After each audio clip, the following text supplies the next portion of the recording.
Hai teman-teman, selamat datang di channel saya, Suket Ijo Channel.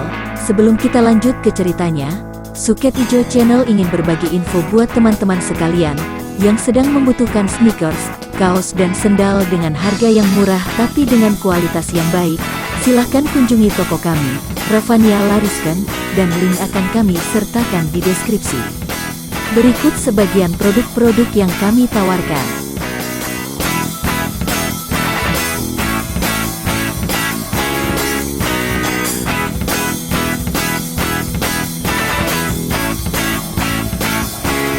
Oke, kalau gitu mari kita lanjut ke ceritanya lagi. Suling Emas, serial Pedang Kayu Harum, bagian ke-20. Cepat gadis itu melompat, menyambar belakang golok, membetot dengan gerakan mendadak, sambil menendang ke arah golok kedua. Golok pertama yang ia tarik itu terlepas dari pegangan, dan menghantam kawan sendiri yang menyerang dari kiri, tepat mengenai pahanya dan menembus memasuki perut kuda. Kuda itu meringkik keras dan kabur membawa penunggangnya yang hampir putus paha kakinya. Adapun orang yang terampas goloknya, hampir saja jatuh terguling karena terbetot. Pada saat itu, dua orang pasukan yang tidak berkuda sudah menyerbu pula dari depan dan belakang. Menggunakan pedang, Lucian tidak pedulikan mereka. Tubuhnya meloncat ke atas dan tahu-tahu ia sudah berdiri di atas punggung kuda, tepat di belakang lawan yang terampas goloknya tadi. Sekali menggerakkan tangan, ia sudah mencekik leher lawan dari belakang. Dua orang temannya hendak menolong, akan tetapi Lucian mengangkat tubuh lawan dan menggunakannya sebagai perisai. Tentu saja dua orang itu tidak berani menyerang, takut melukai tubuh teman mereka sendiri yang ternyata adalah seorang atasan mereka. "Hayo, katakan di mana adanya Kam Go Aswe." Lucian membentak sambil mempererat cekikan pada tengkuk si perwira yang sudah tidak berdaya itu. Di sana, perwira itu menuding ke arah batu karang besar, dan Lucian cepat membanting tubuhnya ke atas tanah, meloncat turun dari kuda, dan berloncatan ke arah sekelompok batu karang yang memang terdapat tidak jauh dari tempat itu. Tempat itu terjaga oleh beberapa orang anggota pasukan, dan agaknya tawanan itu disembunyikan di belakang batu-batu. Sebelum Lucian sempat turun tangan, tiba-tiba ia mendengar gaduh luar biasa di antara orang-orang yang bertanding. Alangkah heran dan kagetnya ketika ia melihat seorang laki-laki tinggi besar seperti raksasa, berkepala gundul menggunakan kedua lengan bajunya mengamuk. Seperti sepak terjangnya sendiri tadi, laki-laki gundul itu tidak peduli siapa saja, asal berada dekatnya, lalu disapu roboh oleh ujung kedua lengan bajunya. Akan tetapi gerakan laki-laki ini jauh lebih hebat, lebih ganas dan sebentar saja tubuh orang-orang bergelimpangan di sekitarnya. Kemudian laki-laki itu melompat dan bagaikan terbang saja tahu-tahu ia sudah tiba di depan batu-batu karang besar. 5 orang penjaganya segera mencegat dengan senjata di tangan. Akan tetapi, laki-laki tinggi besar itu menggerakkan tangan kakinya. 5 orang itu terlempar semua, terbanting pada batu karang, dan hebatlah kesudahannya. 2 di antaranya pecah-pecah kepalanya, yang 3 mungkin patah-patah tulang iganya, karena mereka roboh tak dapat berkutik lagi. Raksasa gundul itu tertawa, lalu melangkah lebar memasuki sekelompok batu karang itu, dan di lain saat, ia telah melesat keluar mengempit tubuh Kam Siek. Kagetlah Lucian. Cepat ia menggerakkan kakinya menjejak tanah dan tubuhnya melesat pula mengejar. Akan tetapi gerakan si raksasa gundul itu benar-benar hebat, karena sebentar saja ia sudah jauh meninggalkan tempat pertempuran. Betapapun juga, Lucian tidak mau mengalah. Gadis ini mengeluarkan ilmunya berlari cepat, sehingga kedua kakinya seakan-akan tidak menyentuh tanah lagi. "Lepaskan dia!" Ia membentak setelah dapat menyusul sehingga jarak mereka hanya tinggal 5 meter lagi. Kedua tangan gadis ini bergerak, dan serangkum sinar kemerahan menyambar ke depan. Itulah jarum-jarum rahasia yang amat hebat. Gadis ini amat suka akan bunga-bunga yang harum, maka sejak kecil ia mempelajari keadaan segala macam bunga. Setelah ia pandai ilmu silat dan banyak mendapat petunjuk ayahnya tentang pelbagai macam racun, maka ia lalu dapat mencampur racun-racun berbahaya dengan sari keharuman bunga, maka terciptalah jarum-jarumnya yang ia namakan Siang Tok Ciam, jarum racun harum. Memang amat harum baunya jarum-jarum ini, bahkan ketika menyambar dengan sinar merah, sudah tercium baunya yang amat harum, begitu harumnya sehingga dapat memabokkan orang. Tidak terkena jarumnya, baru mencium baunya saja sudah cukup berbahaya, apalagi kalau sampai jarum itu menembus kulit memasuki jalan darah. Akan tetapi, raksasa gundul itu benar-benar lihai sekali. Tanpa menoleh, ia sudah mengebutkan lengan bajunya dan jarum-jarum itu memasuki lubang tangan baju dan menancap di situ. Tiba-tiba raksasa gundul itu berseru keras, tangannya bergerak dan jarum-jarum itu menyambar keluar, kembali ke pemiliknya. Tentu saja Lucian terkejut sekali, cepat ia menyampok jarum-jarumnya sendiri dengan pedangnya yang sudah ia cabut keluar. Lawan ini benar lihai, pikirnya, dan terkejutlah ia ketika teringat bahwa raksasa gundul selihai ini kiranya hanya ada seorang saja di dunia, yaitu Ban Pilocia. Ban Piloci tokoh utara yang sudah bertanding 2 hari 2 malam melawan ayahnya dan berkesudahan seri. Bahkan Kui Seng sendiri yang begitu sakti, sampai dapat dihancurkan sulingnya oleh raksasa gundul ini. Sejenak Lucian meragu, terang bahwa dia bukan lawan kakek itu. Akan tetapi Kam Siek telah dikempit dan dibawa lari, bagaimana ia dapat mendiamkannya saja? Gadis ini sudah mempersiapkan jarum-jarumnya lagi, akan tetapi melihat kakek itu tidak mempedulikannya dan malah lari makin cepat, ia berpikir dan tidak jadi menyerang, melainkan terus mengikuti dengan cepat pula, takut kalau-kalau tak dapat menyusul. Ia tentu tidak berniat membunuh Kam Siek. Kalau hendak membunuhnya, perlu apa dibawa-bawa lari? Agaknya Kam Siek tidak berdaya, kelihatannya lemas, tentu sudah terkena totokan, kalau mau dibunuh sekali pukul juga mati. Karena berpikir demikian maka Lucian tidak jadi menyerang secara nekat, melainkan kini ia membayangi Ban Pilocia yang terus lari memasuki sebuah hutan di kaki bukit. Dengan hati-hati sekali Lucian menghampiri sebuah bangunan kuil tua yang berada di dalam hutan. Ia tahu bahwa Ban Pilocia memasuki kuil itu, maka ia tidak berani menerjang masuk secara sembrono. Bukan ia takut menghadapi bahaya, melainkan Lucian seorang gadis yang cerdik. Sia-sia saja kalau harus menempuh bahaya dan membiarkan dirinya dirobohkan atau ditangkap pula, akan gagallah usahanya menolong Kam Siek. Ia berindap menghampiri kuil dan mengintai. Senja telah datang akan tetapi cuaca di luar kuil belum gelap benar. Hanya di sebelah dalam kuil yang tua dan rusak itu sudah gelap. Akan tetapi, ia dapat mendengar suara Ban Pilocia yang parau diselingi suara ketawanya penuh ejekan. Kam Goaswe tentu kaget. Untung saya keburu datang, kalau tidak tentu keselamatan Goaswe takkan dapat dipertahankan lagi. Kembali kakek itu tertawa. Lucian merasa heran mendengar kata-kata ini, dan ia mengerahkan pandang matanya untuk melihat sebelah dalam yang agak gelap.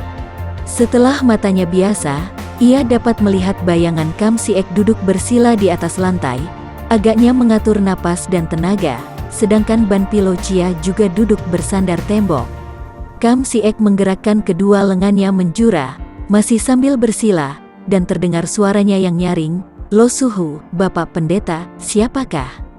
Harap suka memperkenalkan diri, agar aku yang sudah menerima budi pertolongan akan dapat mengingat nama besar Lo Suhu." Ban Pilocia tertawa bergelak. "Kam Siek, dengarlah. Aku bukan seorang wesio seperti kau sangka, aku orang biasa. Sebaliknya kau seorang jenderal yang amat dibutuhkan orang pada saat seperti sekarang ini. Oleh karena itu, aku menolongmu tentu bukan sekali untuk melepas budi, melainkan untuk keperluan yang tiada bedanya dengan para penculikmu." Kiranya begitulah. Kalau begitu, siapapun adanya kau, dan betapapun tinggi kepandaianmu, tak mungkin kau akan dapat memaksa aku untuk tunduk dan mentaati perintahmu. Raja Liang bermaksud menculikku, akan tetapi kau lihat sendiri, banyak orang mencoba mengagalkan penculikannya. Kulihat pendeta, orang-orang Kang Ou, dan para pengemis yang menyerbu. Aku boleh jadi terkenal dalam perang, akan tetapi aku sama sekali tidak terkenal di antara mereka. Kalau mereka juga berusaha menolongku, tentu juga bermaksud menguasaiku. Ah, alangkah bodoh dan sia-sia. Selama negara terpecah-pecah seperti sekarang, selama orang-orang besar dan pemimpin rakyat main berebutan kemuliaan dan kedudukan, selama tentara dipergunakan untuk memerangi saudara sebangsa, aku Kam Si Ek takkan sudi mengeluarkan setetes pun keringat untuk membantu. Ban Pilo Chia bangkit berdiri, bertolak pinggang dan menundukkan muka memandang orang muda yang sedang duduk bersila itu. Ah, Kam Si Ek, tahukah kau siapa aku? Kau seorang tua yang berilmu tinggi, sayang. Kenapa sayang? Sayang bahwa seorang tua yang lihai seperti kau ini masih dapat diperalat oleh orang-orang yang haus akan kedudukan tinggi, yang ingin memperoleh kekuasaan dan kemuliaan di atas ratusan ribu mayat dari rakyat. Kalau aku memperkenalkan diriku, tentu kau juga takkan mengenal namaku, karena kau bukan seorang Kang Ou, melainkan seorang ahli perang. Akan tetapi agaknya menarik bagimu kalau kukatakan bahwa aku menangkapmu untuk kuserahkan kepada rajaku di Hitan. Ah, Kam Si Ek benar-benar terkejut mendengar ini. Ia sudah amat terkenal sebagai pemukul orang-orang Hitan sehingga di kalangan musuh besar ini, yaitu para prajurit Hitan, menjulukinya Im Kan Chiang Kun, Panglima Akhirat. Ia tahu bahwa orang-orang Hitan paling membencinya, maka tahulah Kam Si Ek bahwa kali ini ia tentu akan tewas. Akan tetapi ia sama sekali tidak sudi memperlihatkan rasa takut, maka ia lalu tertawa mengejek. Sejak dahulu, aku tahu bahwa orang-orang Hitan amat licik dan pengecut. Ban Pilo Chia berseru keras dan di luar kuil, Lucian sudah siap dengan jarum-jarum dan pedangnya. Kalau kakek itu turun tangan membunuh Kam Si Ek, ia akan mendahuluinya dengan serangan jarum beracun disusul serbuannya ke dalam untuk mengadu nyawa. Apa kau bilang? Bangsa Hitan adalah bangsa yang paling besar, bangsa paling gagah perkasa. Bagaimana kau berani menyebut licik dan pengecut? Mereka kalah perang, entah sudah berapa kali mereka terpukul muncur dalam perang melawan pasukanku. Mengapa sekarang mereka menggunakan akal keji untuk menculikku? Bukankah ini cara yang licik sekali? Kalau memang gagah, mengapa tidak mengajukan panglima perang yang ulung untuk melawanku mengatur barisan? Kalau kau katakan itu licik, kau gila? Justeru karena kami membutuhkan kepandaianmu mengatur, maka kami sengaja menculikmu. Hei, Kam Si Ek, tinggal kau pilih sekarang. Kau sudah menumpuk hutang terhadap kami bangsa Hitan. Untuk membalas dendam, membunuhmu sama mudahnya dengan membunuh seekor cacing. Akan tetapi rajaku tidak menghendaki demikian. Kau ikut denganku ke Hitan dan bekerja untuk rajaku. Kelak kau tentu akan menjadi panglima tertinggi dan hidup penuh kemuliaan. Tidak sudi, lebih baik mati di tanganmu. Tiba-tiba Kam Si Ek melompat bangun dan goloknya menyambar dalam serangannya kepada Ban Pilo Chia. Kiranya, tadi ketika ia ditawan oleh pasukan kerajaan Liang, ia diperlakukan baik dan golok emasnya pun tidak dirampas. Akan tetapi, karena ia belum mendengar apa kehendak Raja Liang memanggilnya secara diculik, Kam Si Ek tidak melawan. Sekarang menghadapi seorang Hitan yang hanya memberi dua jalan, yaitu mati dibunuh kakek ini atau takluk, dan membantu Hitan, tentu saja ia lebih senang memilih mati daripada harus menjadi pengkhianat bangsa. Ban Pilo Chia tertawa bergelak. Entah apa yang terjadi di dalam kuil itu Lucian tidak dapat melihat jelas. Selagi ia hendak meloncat masuk membantu Kam Si Ek, tiba-tiba ia mendengar desir angin dari dalam. Cepat ia mengelak, dan kiranya golok emas di tangan Kam Si Ek tadi sudah terlepas dari pegangan pemiliknya, dan menyambar keluar mengarah Lucian. Gadis itu terkejut dan cepat meloncat keluar kuil, maklum bahwa kakek itu agaknya sejak tadi sudah tahu bahwa ada orang mengintai. Benar saja, bayangan kakek gundul itu berkelebat, dan tahu-tahu sudah berhadapan dengan Lucian. Kakek itu menyeringai, matanya terbelalak lebar, dan sepasang biji matanya yang bundar itu melotot. Memang ia sudah tahu bahwa ada orang mengintai, akan tetapi karena ia memang besar kepala, dan memandang rendah semua orang, ia tidak peduli. Baru setelah Kam Si Ek menyerangnya, ia menangkap golok emas itu dengan ujung lengan baju, dan menggentak golok emas itu terlepas dari tangan Kam Si Ek lalu melontarkannya langsung menyerang si pengintai. Sama sekali tidak disangkanya bahwa pengintainya adalah seorang gadis yang begini cantik jelita, sehingga membuat matanya melotot dan mulutnya mengiler. Biarpun sudah banyak sekali kakek gundul ini mempermainkan wanita cantik, namun harus ia akui selama itu belum pernah ia berjumpa dengan seorang gadis yang seperti ini jelitanya. Tentu saja hatinya girang bukan main. Cantik jelita, aduh, bidadari manis. Hampir saja aku kesalahan tangan membunuhmu. Untung, ia melangkah maju, jari tangannya yang besar-besar dan berbulu itu bergerak hendak mengelus pipi Lucian. Gadis ini mencelat mundur, dan wajahnya pucat ketika ia memikirkan Kam Si Ek. Kau apakan dia? Kau bunuh dia. Ia berseru dan kakinya bergerak hendak meloncat ke dalam kuil. Kalau kau membunuh Kam Si Ek, aku akan mengadu nyawa denganmu, Ban Pilo Chia.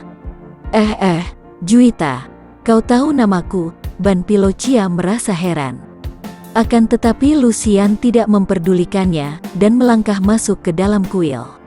Akan tetapi cepat ia menghindar, karena hampir ia bertumbukan dengan Kam Si Ek yang berlari keluar dari dalam untuk mengejar lawannya.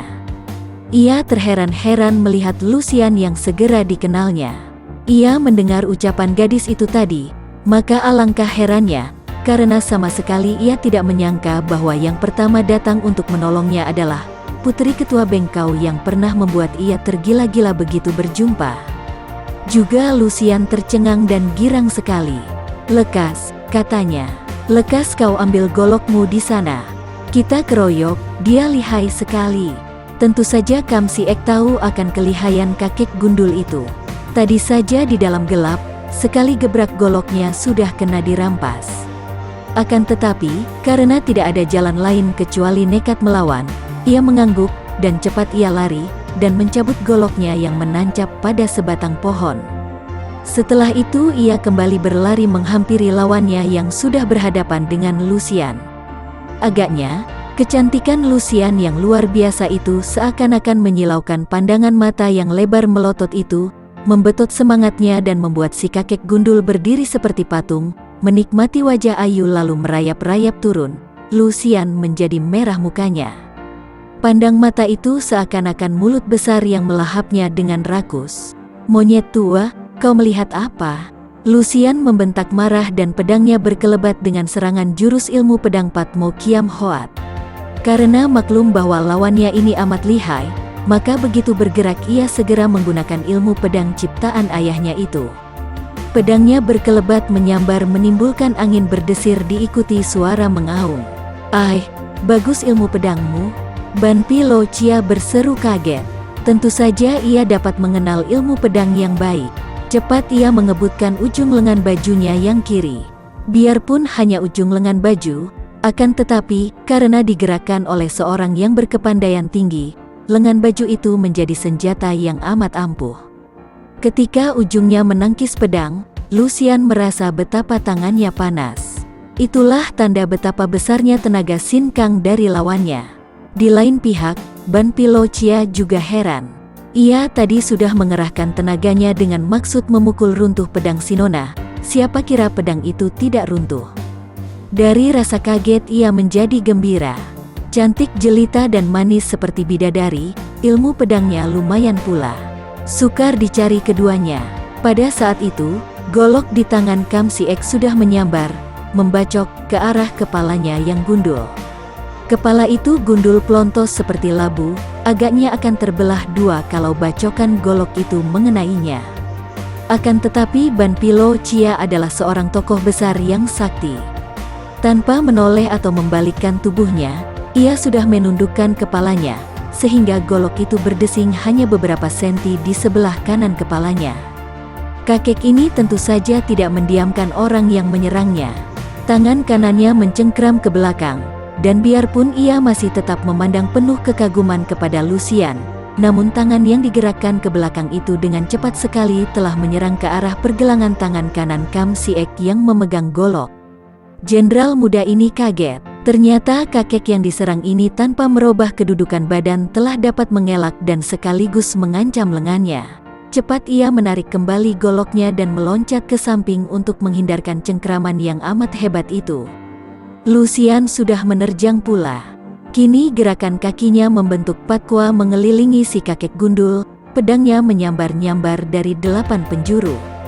Inilah Patmo Kiam Hoat yang dimainkan sepenuhnya oleh gadis itu, karena ia tahu betul, tanpa usaha keras dan sungguh-sungguh dia dan Kam Siek pasti akan celaka menghadapi lawan tangguh ini.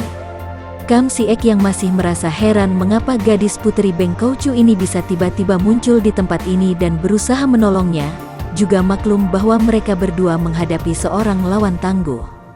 Ia tidak pernah mendengar nama Ban Pilocia, akan tetapi kakek gundul itu sudah membuktikan kelihayannya.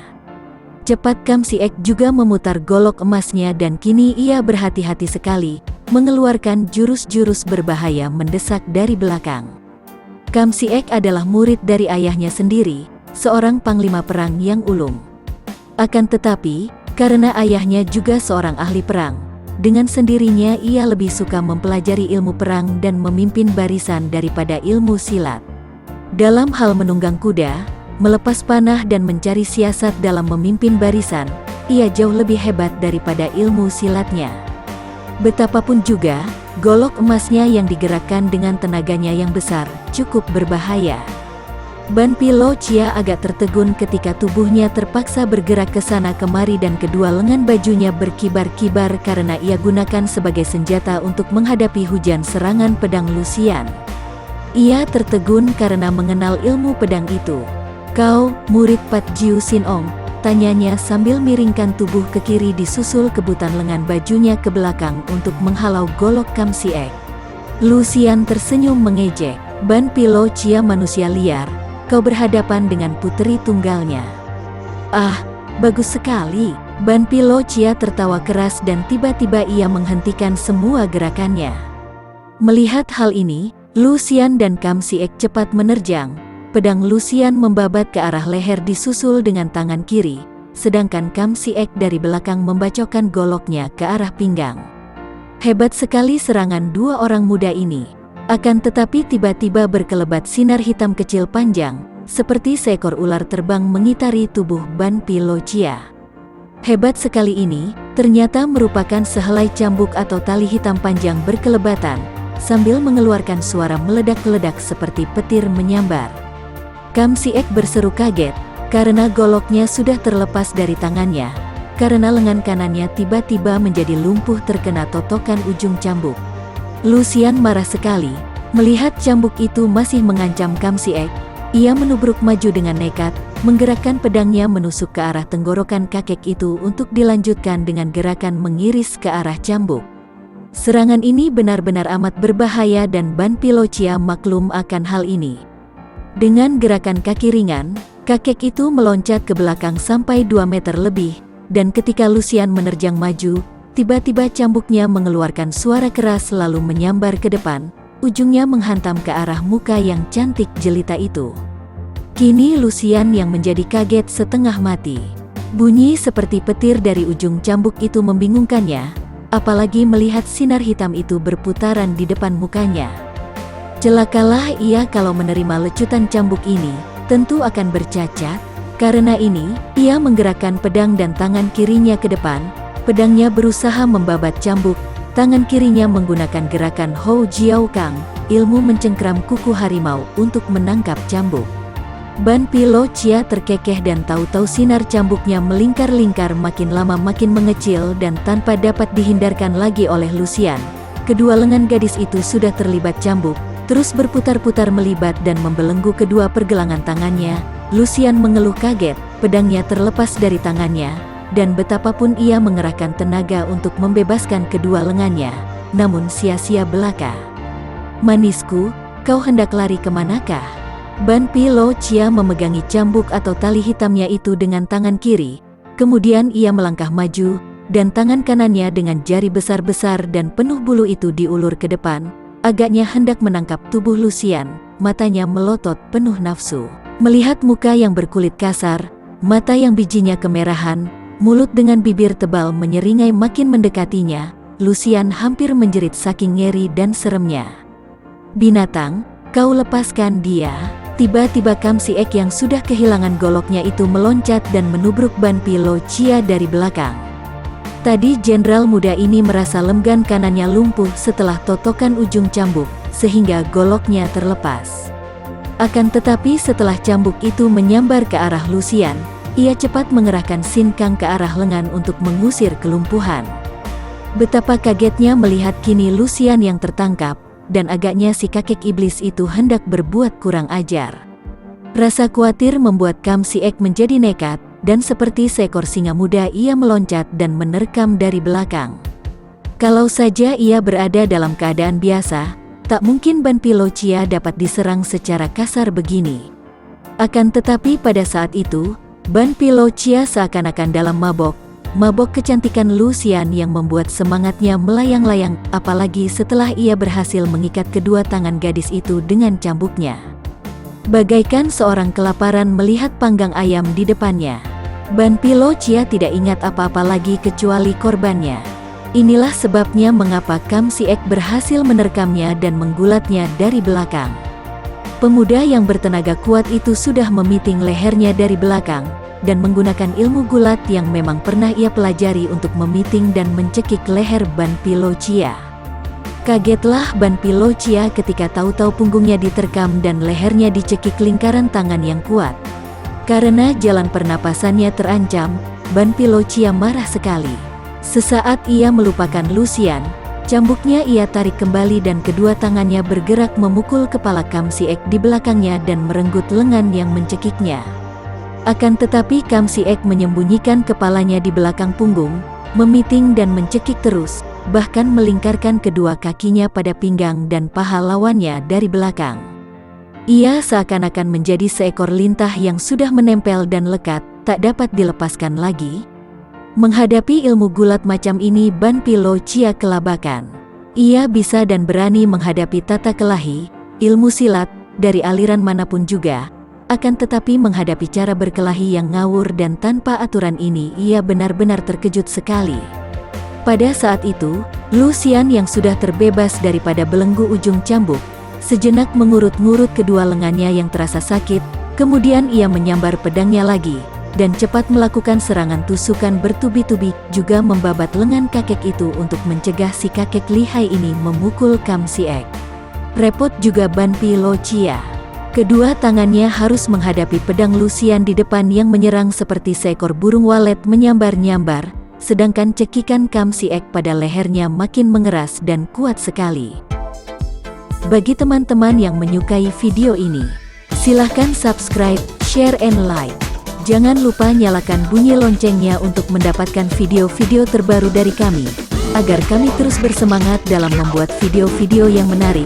Mohon maaf kalau masih banyak kesalahan di sana-sini. Semoga kedepannya kami bisa lebih baik lagi. Terima kasih.